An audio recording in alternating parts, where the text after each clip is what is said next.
Kenapa Malaysia ada orang Cina dan India? Ramai yang tertanya, bagaimana semua ini bermula?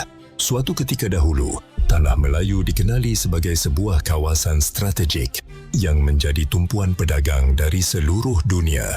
Sejak ratusan tahun lalu, pedagang dari China dan India sudah datang ke pelabuhan-pelabuhan di Tanah Melayu untuk berdagang. Namun perubahan besar berlaku ketika era penjajahan British. Pada abad ke-19, pihak British membawa masuk ramai buruh dari China untuk bekerja di lombong bijih timah. Dalam masa yang sama, buruh dari India pula dibawa masuk untuk bekerja di ladang getah dan pembinaan infrastruktur. Ketika itu, Tanah Melayu sedang berkembang pesat. Ramai yang pada awalnya datang untuk bekerja sementara. Namun selepas bertahun-tahun, sebahagian besar memilih untuk terus menetap di sini.